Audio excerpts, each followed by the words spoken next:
Welcome to my channel. My name is Marlies and today I would like to invite you to follow along and create a red journal page with me. First, I would like to point out that this video and this page is part of a series because I made a rainbow ring booklet already in the colors purple, blue, blue and green, green and yellow, orange, and now the last color is a red. For every color I have made a video and I will put the playlist in the end of this video.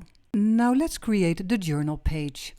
I already created the orange one that you can see in the left upper corner, and I had to, make a backing for some of the red ephemera, because on the red page the colors will be red obviously, but on the other side, the orange side, I need some orange colors, and that is the reason why I covered the back of these red ephemeras. Now that both sides of the paper have something attractive to look at, it is time to glue those pieces down.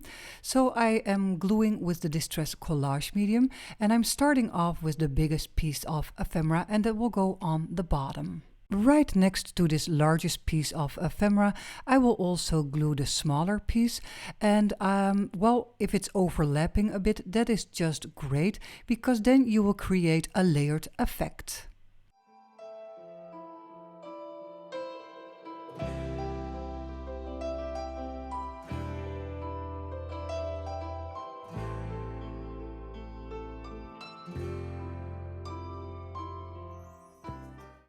The base that I'm working on is a backdrop in an orange color from the volume 5 pack from Holtz, but of course this side of the page will be red, so I would like to cover up the orange, and I chose some leftover pieces of red paper or something with a red pattern.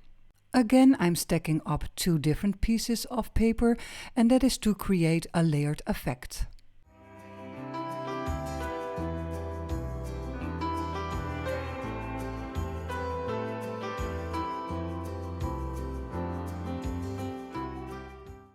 Because this will be a ring booklet, I need some holes so I can put the rings through, and I'm just punching some holes and keeping in mind that the first holes that I did on the orange page are my template also for the red page.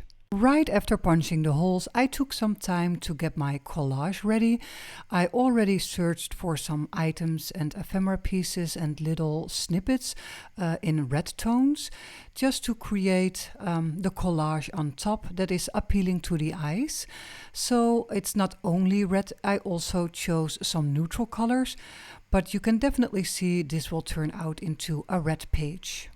I will make a little collage on top of this page as an eye catcher. I'm starting off with the larger pieces of ephemera and build my layers up to the smallest pieces. In this case, I only put glue on the right side of the label because I want this pocket to be an insert for other kinds of ephemera. So do not glue the whole thing down, because then you will also close your pocket. I really love this red flower because it's really representing the color of this page. Now that we have the larger pieces of ephemera down, I'm going to pay attention to the smaller pieces because I'm still working my way up to some little bits and pieces.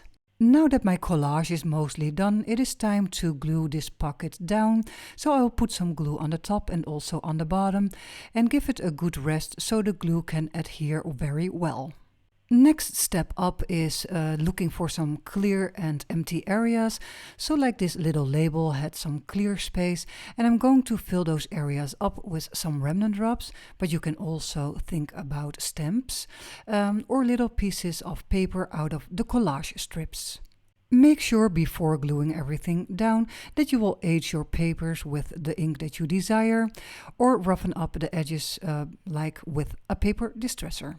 And if you like some more staining, you can also use your distress ink on a craft sheet, damp it with some water and drag your pieces of paper through it. Besides that, you can also think about adding some little details like I'm doing right now with the tiny attacher, but you also have cute little paper clips or tiny attachers that you can use on the side of your project.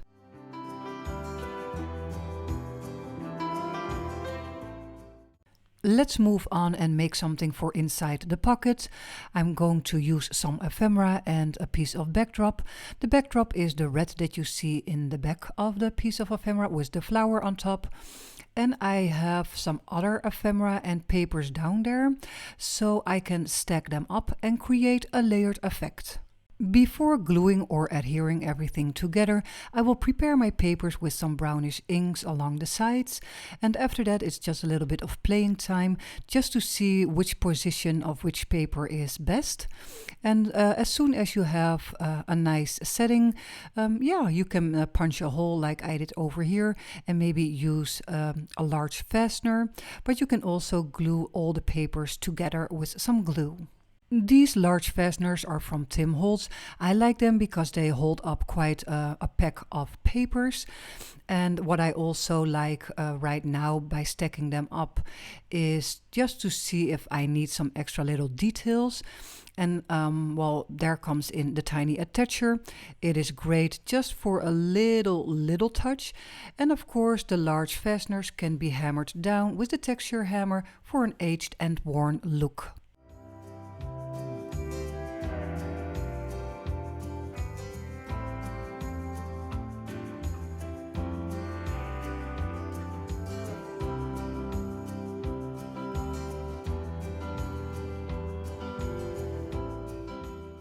Do not forget to turn your page around now and then, because the sticking out parts can be white on the orange side and really beautifully patterned on the red side. But on the white side you really want some embellishments, and I'm going to use the Remnant rubs just to give it an extra touch. This was it for today, guys. I hope you liked my video. When you do, please like, subscribe or comment down below, or become a Patreon of mine, or visit my coffee shop where I sell some digitals. Bye!